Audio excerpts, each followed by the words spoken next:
You're a security guard, then you work as an armman for the company then. And you don't get no gun for bring home. So when you apply for your gun, FLA not give you. So during the course of the day when you have to deal with some customer and you have to reprimand some customer and you have some people who threaten you. And you're an arm man and you left yourself careless. This is the thing me I talk about FLA, you know. FLA is a little dirty place. Oh, you know, say a security guard will deal with people every day and people threaten. Uno na give man them no gun. Uno talk about uno see reason why security for get gun. We have whole heap of people to deal with, you know. And whole heap of people threaten you in the daytime, you know. You see me I say?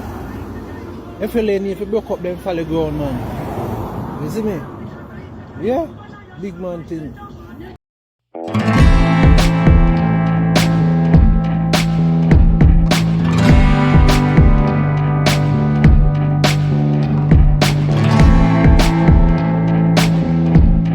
Hi guys, this is the advisor and welcome back to my channel. Now, today we are going to continue to shed some light and lay bare the disgusting happenings that are going on in that sewer pit on Old Hope Road that is called the Firearms Licensing Authority. And I need to say something here. You know, I think I have some of the most intellectual set of viewers and subscribers on YouTube. Because when certain type of people come on this site, once they listen just one of my videos, they instantly subscribe. Why? Because there are a set of people, you know, who are drawn to critical thinking. And those set of people don't find that much on YouTube. And because I support critical thinking and I support logical reasoning, I have raised the bar to a higher level than most. Because nobody is going to come on this on my channel and not leave with something that they have learned, something that makes them feel more empowered. Because as I've always said in my videos, you know, knowledge is power. Now, it was not by chance why I called myself the advisor. Because I'm here to do exactly that, to give advice. Something that one can take away and be more empowered. Because you can come on this channel and learn something that you can stand up in the most intellectual crowd and beat your chest and speak to anyone and speak with a level of authority where you cannot be questioned. So, viewers and subscribers, as part of the whole impartation of knowledge, this video is going to share some things with you that you never knew before. And as I said, this is a continuation of the video that I'd put out talking about the $800,000 to $1.5 million bribery fee to get a licensed firearm from the FLA. All that was revealed in this video that went out on Sunday morning. So there are a lot more to be revealed, and I'm going to be revealing it now. But before I go any further, I have seen a lot of comments in the comment section where people are saying, advisor, we want to get in touch with you. And we are trying to either get further information from you or to pass on information from you or to give you some further advice and some stuff and share with you. But we don't know how to get in touch with you. So because of that, I'm now putting a number on the screen. Put it in your phone. It's a WhatsApp number. You can text or leave a voice note because I might not answer this number. So it's best send a text or a voice note. But because if you call, I will return and respond to every single person who try to make contact, because you're all very important to me. Nevertheless, I might not be able to take your call because I do have a day job and I might not be able to answer my phone. But once I read the message or listen to the voice note, I will be in touch. Anyway, guys, let's begin by going into the Firearms Licensing Authority. Let's look at a little bit about the history. Just a few seconds. The Firearms Licensing Authority was established in 2005 by an act of parliament, and it was set up as a statutory organization within the Ministry of National Security. And if you had listened to the first video, you would know that the reason why it was formed was because of the great embarrassment that was caused when a slime ball called Vibes Cartel, Adidja Palmer, was issued a firearms license under the quiet and nobody did know. But so the government of the day realized the system was flawed and put everything under one umbrella instead of having so many people across the island issuing firearms at their discretion. They put everything under one authority, and that's how the FLA was formed 2 years after Vibes Cartel mocked up the whole thing. Now, before we go any further, let's look at the FLA's mission statement, right? Here it is: to provide an environment of transparency and integrity in the regulation of firearms and ammunition used by Jamaican residents. Look at those words. Environment of transparency and integrity. Guys, me have a little 2-year-old sidekick, and I want this 2-year-old sidekick to answer this to me and tell me what him think about it. Kevin, what you think about that mission statement? A bullshit. A bullshit. A bullshit. A bullshit. Yeah, boy, I have to agree. But let us look at their vision statement. This is their vision statement: to enjoy public confidence through consistently superior professionalism, integrity, and customer satisfaction. No, people, me no not laugh, but enjoy public confidence through consistently superior professionalism, integrity, customer satisfaction. Kevin, why you pronounce Panda one for me also? A bullshit. A bullshit. A bullshit. A bullshit.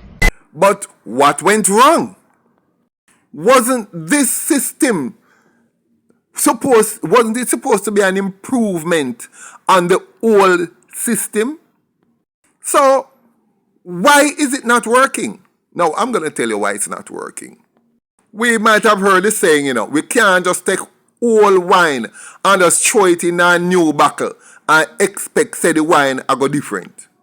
We do not pour old wine into new skins. It doesn't change anything. It's still the old wine. What the government of the day did, they simply they didn't change the system. They only took the entire system and changed it from 19 separate, unconnected authorities and put them under just one aegis. And they call it the Firearms Licensing Authority. But nothing ever changed. In fact, it kind of changed, but it got worse. But, we need to put things in context here. And guys, stay with me. Let us put this thing in a particular context. Where did the old system come from?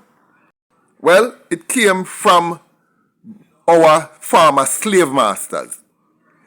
After the Morant Bay Rebellion in 1865, the police force was formed. Same time in the 1860s. And at the time, the white men was afraid that black people were going to rise up again. And they decided to arm all the white busher, the Bakramasa, and all the planters. At the same time, I don't even know why they call them planters, because they never plant. They were just exploiters, because it was the black people who were planting. And the white man reap all the benefits. But there you go. So all the big planters of the sugar estates and the banana walk and every industry, people who make the rum and all of that, all of them, they were white, and the government decided to arm them. And the task of arming them wasn't taken up by the central government at the time. It was the responsibility of the individual police, the head of each police division, to arm the white men. And bear in mind, in those days, black men couldn't rise higher than sergeant. So all the gazetted rank officers came straight from England and were just parachuted into the positions and given their jobs as senior policemen. Now, Britain know that all we have to do is to tell our blue-eye, blonde hair, or grey-eye, blonde hair gazetted rank officer who represents the crown to arm every white man. Once the white man come and him want gun, you just sign the paper to make him get it.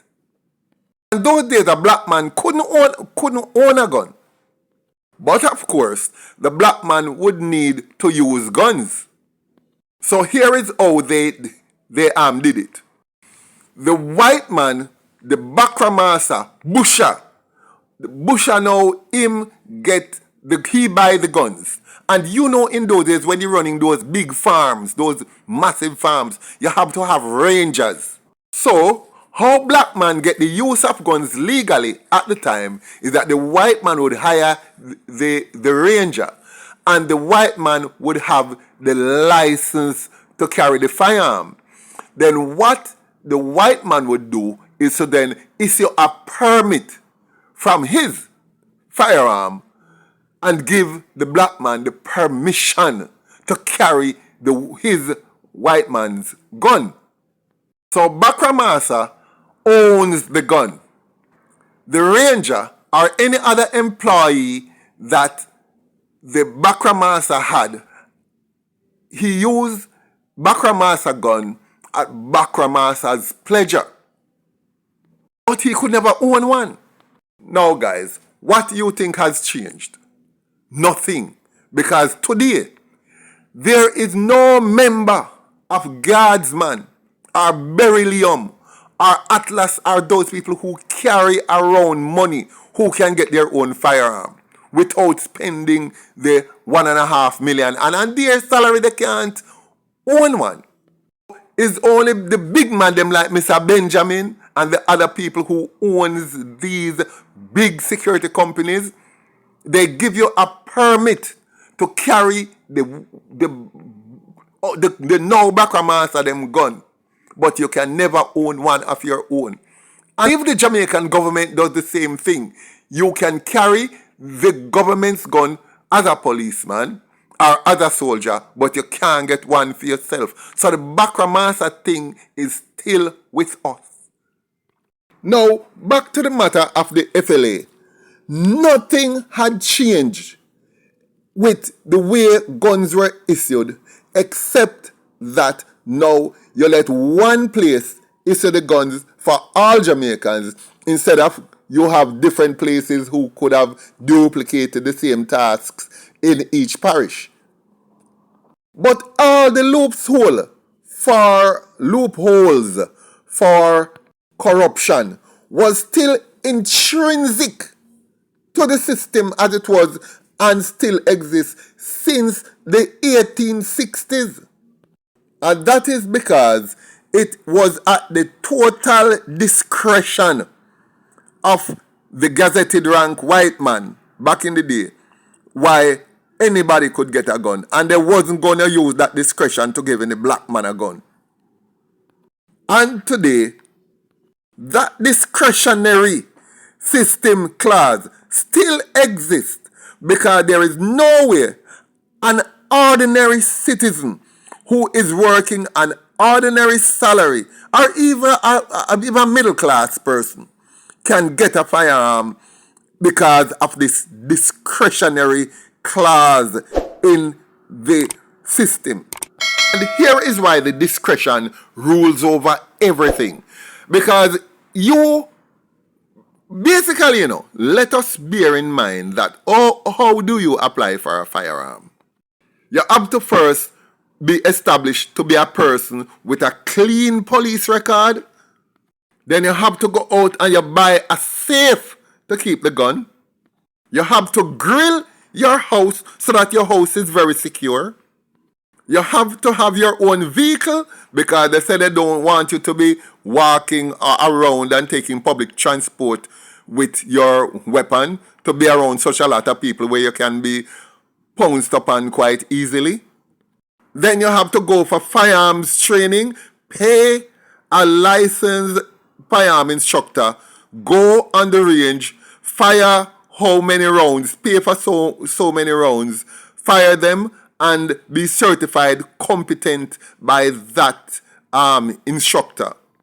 And of course, you have to go to the tax office and pay the fee for the application to be processed. Those are the things I can remember. There might be more, but those are the things that come to mind now. So, you go spend money by iron safe, if your house never grill, you go spend money grill it. You go up on the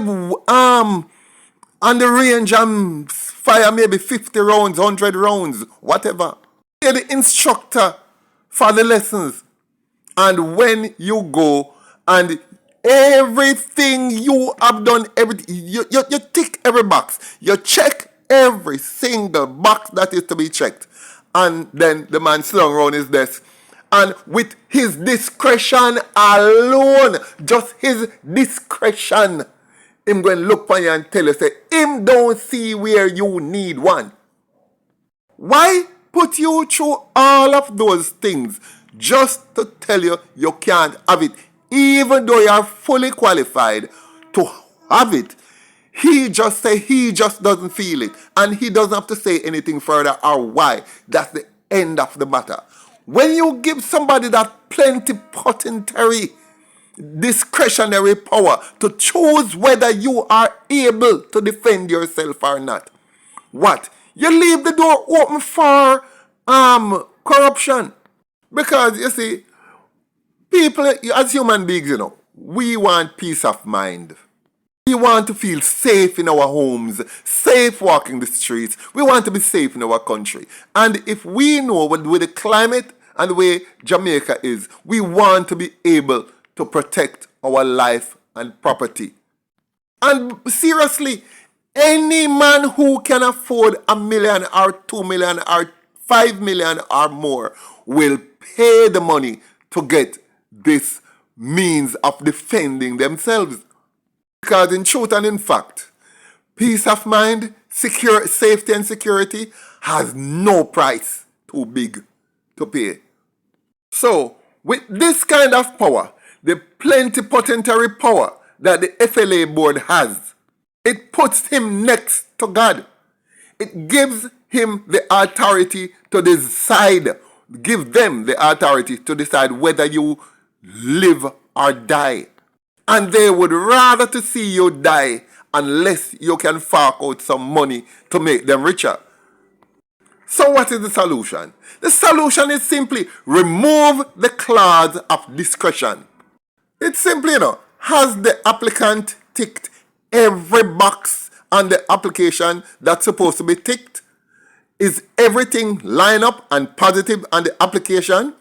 If so, then you don't have no discretion to turn him down. If you turn him down, you're not doing your job. So think for a moment. Think for a moment, guys.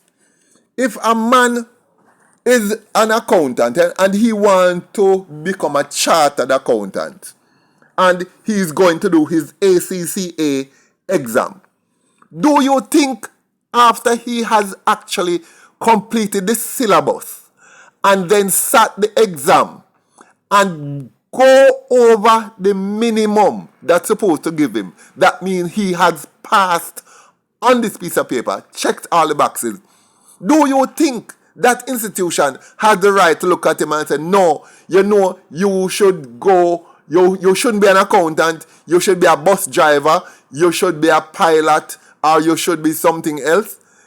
Because at my discretion, I don't think you should be a chartered accountant. No, that institution does not have that right. And that is logical. Now, let's take another example. I mentioned pilot a while ago. Now, think of a pilot. A pilot, a person can really train to be a pilot. Go to aviation school, learn avionics and everything that he's supposed to learn. And when he sit the exam, the pilot exam, and pass it, you are going to tell me that you can say, I don't think you should be a pilot. You should be something else, and you tell him what career you think he should have gotten after he passed his exam to become a pilot. That no make no sense. Once you fulfill all the requirements for whatever it is, you are entitled to be rewarded with whatever it was that you sat for or that you applied for. That should be automatic. That government, now that is what the government of that time, P.J. Patterson's government, had failed to put in place. And this is not just about P.J. Patterson and the PNP, because since the JLP has come to power, successive JLP regimes have kept it in place and have used it as a cash cow. And it doesn't look like they have any intention of changing anything, because they want to keep the guns in the hands of the elite. Only the elite supposed to be able to protect themselves. So they're not fixing crime, and they're not allowing people to enjoy, partake of the fundamental rights to defend themselves. What greater criminal can you be? So, as I said, if you simply remove that clause, it is simple. Corruption cannot happen, because you cannot turn down anybody who has ticked all the boxes. You cannot. Because some people don't even have to tick any box at all.